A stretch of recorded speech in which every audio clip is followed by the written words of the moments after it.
like, well, of course you'll go back to work.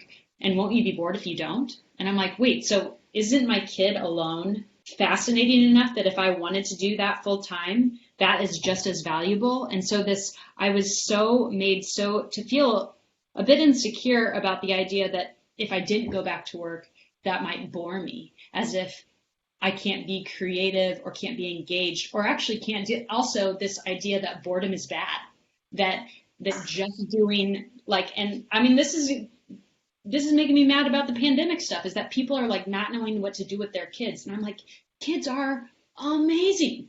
They're they're crazy. The They most enriching thing. they see the world through this lens that you forgot you had, that you moved past so long ago. And so I think going back to work, I made the decision, and I had the luxury to make a decision like this, that I would go back to work part time, because I felt like full time wasn't actually going to create space for me to be present with my kid. I think some people, and I want to be very clear about this, don't have that luxury or aren't built that way, aren't programmed that way. But for me, and that's too something I learned, is that I will never pass judgment on anyone's parenting decisions again.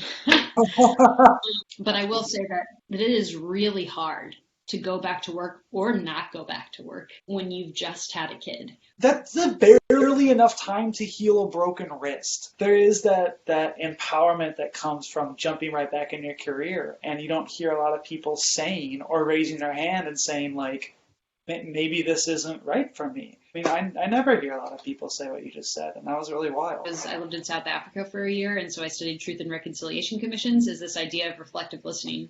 So, I feel like that could be one thing that everybody works on during this time, is like actually taking the time to actually listen, not just so that you can say your next thing, but so that you can reflect on what I just said and say it back to me in your own words. So I value that. I think that's a great way to speak to what's going on in a woman's world. I like to think that is a good recommendation that everyone can work on when you're speaking to someone. Focus not on having a conversation, but focus on, are you actually hearing what they're saying? How can I pack a punch harder than like the best thing I can do is just everything that you say to me, putting that in my program and being like, I just fill yourself with as many positive opinions as I possibly can. And then as long as my outlook's good, my actions are good.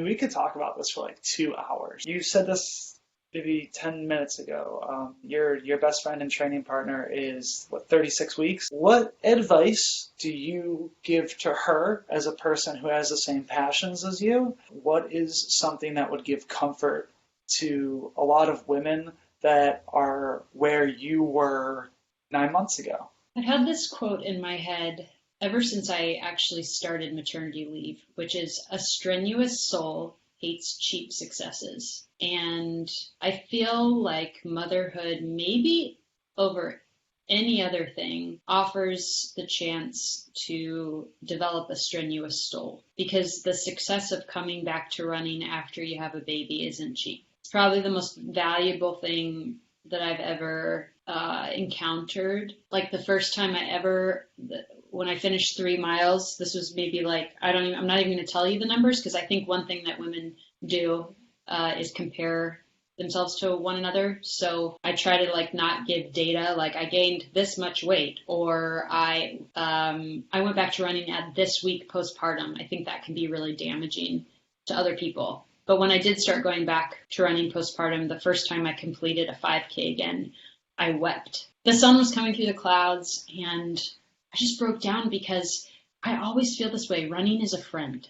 But running is like one of your best friends, because running always gives back to you. If you show up and you show up for running, and I would talk to running when I didn't have anyone else to run with because I was so slow, when I was like still running while pregnant and postpartum, I was like, thank you, running. I would talk to running. I'd be like, thank you, because you showed up for me today because I showed up. So I just think that the path back to running postpartum is an essential one for someone who ran before they had a child. I guess the advice that I would give is, don't compare yourself to people. Don't compare your postpartum journey to anybody else's. It's your unique path, and it's your strenuous one.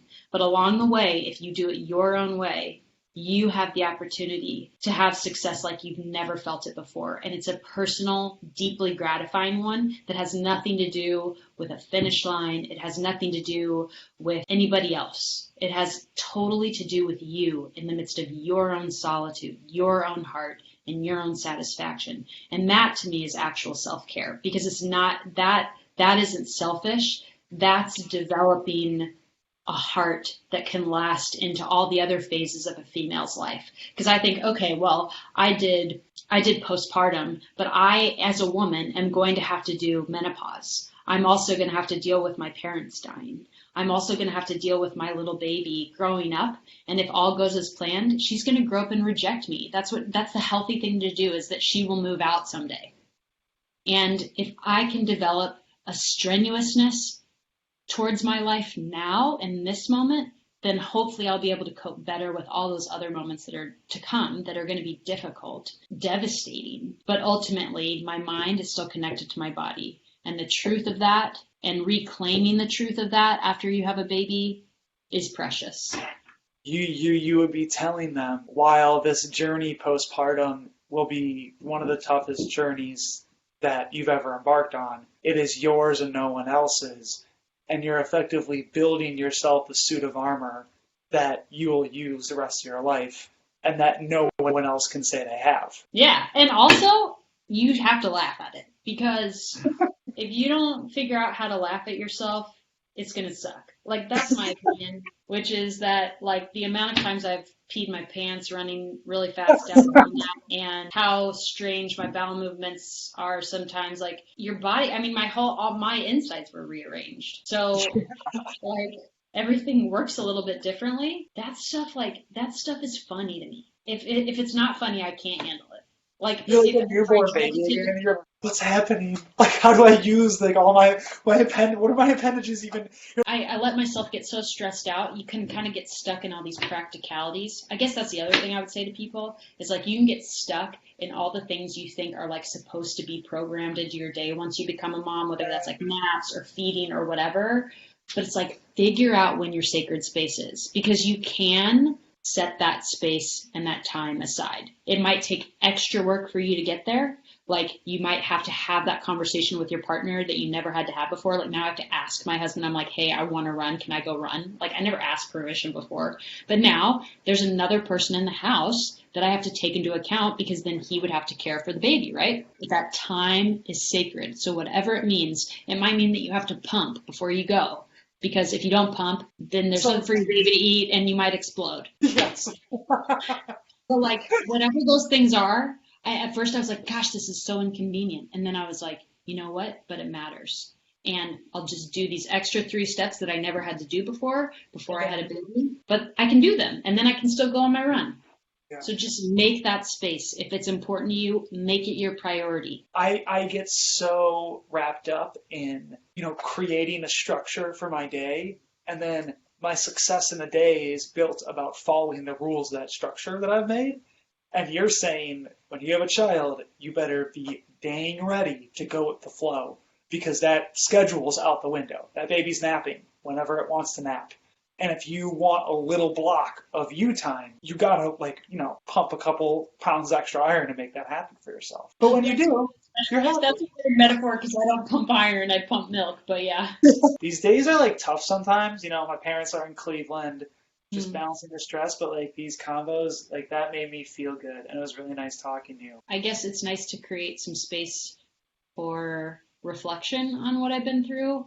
Really, yeah. I just want to be an encouragement to other people. I guess the one last thing I'll say is that it's okay if your dignity goes out the window. I think sort of like losing your dignity allows you to establish what your dignity is. Having a baby, it's so humbling. So in that way, it makes you feel undignified sometimes. Then you choose the way that you're going to handle the situations. And this is something I'm still struggling with. So and that's really just food for thought more than anything else. I don't have an answer for it yet. Have you all I just heard was you can prepare for it as much as you want, but it sounds like you experienced full ego loss, gave birth to another life, and nothing is more humbling than being okay with the fact that like it's just not about you and I feel like that you can't there isn't another thing in the world that you can replicate that feeling. Like has anything ever humbled you like that humbled you? No, but I think people are going through these type of situations right now. I think people are like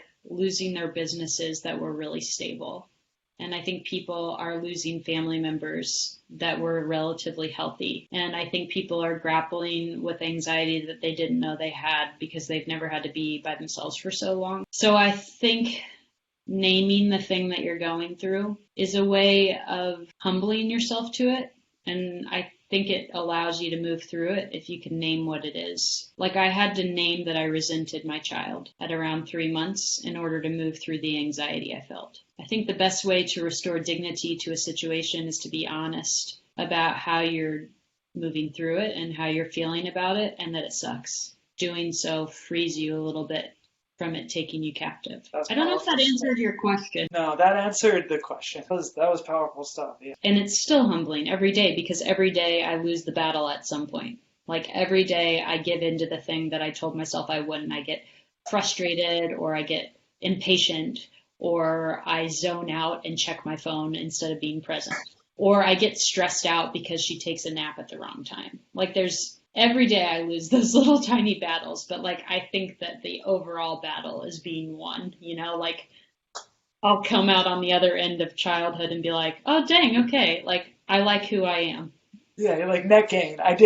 You know what too is like for those of you that like don't know Rachel, you hold yourself to a high regard and you're very professional and disciplined.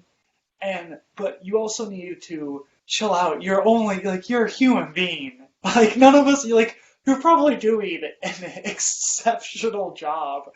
Don't beat yourself up too bad on the little tedious thing. Like you're just, give Rachel a little bit of breathing room. No one's perfect, and I'm sure you're a great mother. But thank you. I had a really nice time talking with you. Yeah, I appreciate the time.